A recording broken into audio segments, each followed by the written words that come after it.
আসসালামু আলাইকুম। আমি মোহাম্মদ রেজাউল ইসলাম, সহকারী অধ্যাপক, অর্থনীতি বিভাগ, সরকারি মাইকেল মধুসূদন কলেজ, যশোর। দীর্ঘদিন ধরে আমি তোমাদের অর্থনীতি বিষয়টা পড়িয়ে আসছি। এতদিন আমার যে পড়ানোর অভিজ্ঞতাটা, এটা ছিল মূলত ফেস টু ফেস যে ক্লাস, তার মাধ্যমেই তোমাদের সাথে আমার পরিচয় পর্ব।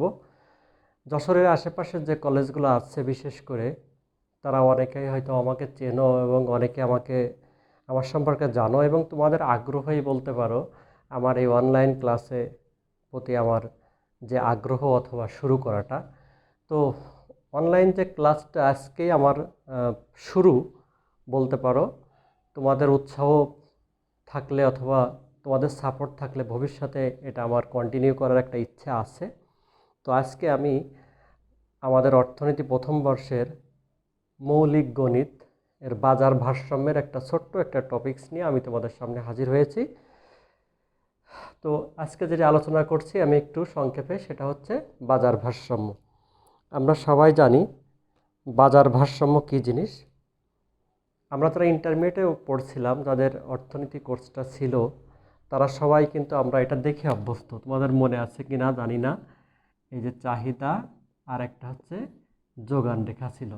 এই যে দাম আর পরিমাণ নির্ধারণ হওয়ার যে বিষয়টা, এটা কিন্তু আমরা দেখে আসছি সেই ফার্স্ট ইয়ার থেকে, ইন্টারমিডিয়েট থেকে আমরা দেখে আসছি।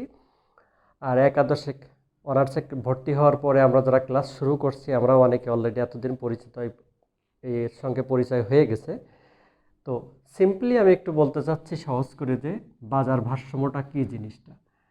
যে কোনো জিনিস আমরা অর্থনীতিতে না, আমাদের দৈনন্দিন জীবনের যে জিনিসটা ব্যাখ্যা করি, সবসময় একটা ভারসাম্য থাকে, দুটো সাইড, একদিকে হচ্ছে চাহিদা আর একদিকে একটা যোগান। তো আমাদের এই যে চিত্র যে শো করছে, দেখো যে এটা হচ্ছে যোগান রেখা আর এটা হচ্ছে চাহিদা রেখা। চাহিদা রেখাটা কি হয়, সব সময়ের জন্য কি হয়, ডান দিকে ঊর্ধ্বগামী হয়। আর যোগান রেখাটা কোন দিকে যায়, সব সময়ের জন্য ডান দিকে নিম্নগামী হয়। এবং এই যে আমরা ই বিন্দু দিচ্ছি, এই ই বিন্দুতে হচ্ছে আমাদের সেই ভারসাম্য বিন্দু। এই ভারসাম্য বিন্দুতে কি হয়েছে দেখো, চাহিদা এবং যোগান দুটোই সমান, অর্থাৎ এখন আমাদের ভারসাম্য দাম এবং ভারসাম্য পরিমাণ নির্ধারণ হয়ে গেছে। তো এই যে ভারসাম্য দাম আর পরিমাণটা নির্ধারণ হয়, এটা কিন্তু হচ্ছে আমাদের জ্যামিতিক ব্যাখ্যা। যে কোনো একটা টপিক্সটাকে আমরা, যে কোনো একটা ইস্যুটাকে আমরা কিন্তু অনেকভাবে ব্যাখ্যা করতে পারি। তো এইটা হচ্ছে আমাদের চিত্রভিত্তিক ব্যাখ্যা, অর্থাৎ জ্যামিতিক ব্যাখ্যা। কিন্তু আমাদের আছে মৌলিক গণিত। এখানে এই চাহিদা যোগানের বিষয়টাকে আমাদেরকে ব্যাখ্যা করতে হবে কিসের ভিত্তিতে, গণিতের ভিত্তিতে। তা আমরা এখানে ধরে নিয়েছি, আমরা ফর সিম্পলিসিটি, যে একটা চাহিদা এবং একটা যোগান ফাংশন দিয়ে আছে, একটা ডিমান্ড ফাংশন, একটা হচ্ছে কি সাপ্লাই ফাংশন। কি লেখা আছে দেখো তোমরা একটু, 24 মাইনাস 2p আর কিউএস সমান সমান লেখা রয়েছে কত, -5 প্লাস হচ্ছে 7p। তো এখন এই যে চিত্রভিত্তিক যে বিষয়টা ছিল, চাহিদা সমান সমান হচ্ছে কি যোগান, ডিমান্ড সমান সমান হচ্ছে কি সাপ্লাই। তো আমরা বাজার ভারসাম্য ঠিক এখানে যেভাবে চিত্র লিখছিলাম, ঠিক সেভাবে আমরা এখানে দেখে ধরে নিচ্ছি। দেখো যে চাহিদা সমান সমান হচ্ছে কি যোগান, কিউডি সমান সমান হচ্ছে কত, কিউএস। এখন এই যে ডিমান্ড ফাংশন আর সাপ্লাই ফাংশন, অর্থাৎ চাহিদা এবং যোগান, আমরা দুই পাশে দুটো দিয়েছি। দিয়ে এখান থেকে কী করছি, আমরা এখানে পির মানটা বের করার চেষ্টা করেছি।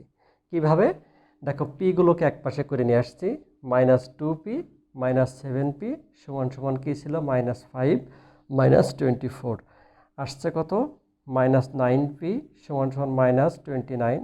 আমাদের মাইনাসটা ভ্যানিশ হয়ে গেছে, উঠে গেল। এখন পির মান কত আসে, 3.22। এখন আমরা এই পির মানটা যদি আমরা এই যে কোনো একটাই বসাতে পারি, এই ডিমান্ড ফাংশন অথবা কি সাপ্লাই ফাংশন, যে কোনো একটাই বসাতে পারি। আমি এখানে বসিয়েছি কোথায়, ডিমান্ড ফাংশনে, অর্থাৎ চাহিদা অপেক্ষকে আমি এখানে বসাই দিছি। বসাই দিলে এখন দেখো আমাদের কিউডি সমান সমান কত আসছে, 17.56, অর্থাৎ 17.56। তাহলে আমরা এখান থেকে ভারসাম্য মান পাইছি কি কি, পি সমান সমান হচ্ছে 3.22 আর কিউ সমান সমান পেয়েছি কত, 17.56।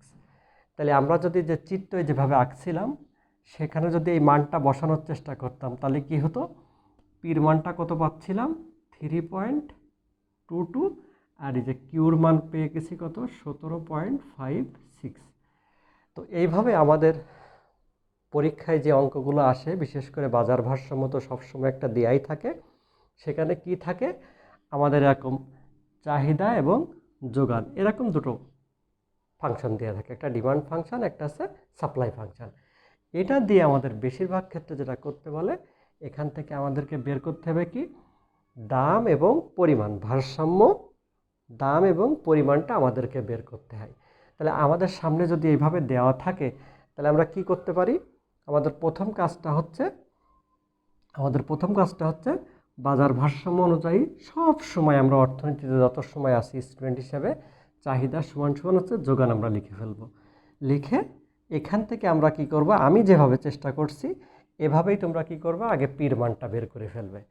এই পির মানটা কি করব আমরা, হয় চাহিদা অপেক্ষকে অথবা যোগান অপেক্ষকে যে কোনো একটা বসাই দিলে আমরা ভারসাম্য দুটো মান পেয়ে যাব। এভাবে আমরা কি করতে পারি, আমাদের যতগুলো অঙ্ক আসুক না কেন আমরা এখান থেকে ভারসাম্য, দাম এবং পরিমাণটা আমরা এখান থেকে কি বের করতে পারি। তো আজকে যেহেতু আমার একেবারে কি বলবো তোমাদের সঙ্গে পরিচয় পর্ব, একটা টপিকস আলোচনা করতে হয় তাই করছি। আজকে আমার উদ্দেশ্য ছিল মূলত তোমাদের সামনে হাজির হওয়া, একটা আমার ইন্ট্রোডিউস হওয়া। দীর্ঘ এক যুগের বেশি সময় আমি যে এই পেশার সঙ্গে আসছি, তোমাদেরকে শিক্ষাদান করছি অর্থনীতির জটিল কোর্সগুলো, এই পড়াতে যে আমার অনেকটা অভিজ্ঞতা হয়েছে, সেই অভিজ্ঞতাটাই বলতে পারি আমি অনলাইনে তোমাদের সাথে আমি শেয়ার করব এবং আশা করি তোমরা এর থেকে উপকৃত হবে, এই বিশ্বাসটুকু আমার আছে। তো আমি তোমাদের কাছে অনুরোধ করব, সামনের ক্লাসগুলো প্রত্যেকটা ক্লাস যদি তোমরা ধারাবাহিকভাবে দেখার চেষ্টা করো, অথবা তোমাদের যদি কোনো সাজেশন থাকে যে স্যার আমি এই কোর্সটা, এই টপিক্সটা আমাদের বুঝতে একটু সমস্যা হয়, আমাদেরকে একটু প্লিজ বোঝাবেন, আমি চেষ্টা করব সেইটাকে সামনে নিয়েই তোমাদের কোনো সামনের লেকচারগুলো, সামনের ভিডিওগুলো উপস্থাপন করার। তো সে পর্যন্ত তোমরা ভালো থাকবে আশা করি। তোমাদের সকলকে সুস্বাস্থ্য কামনায় ধন্যবাদ। আসসালামু আলাইকুম।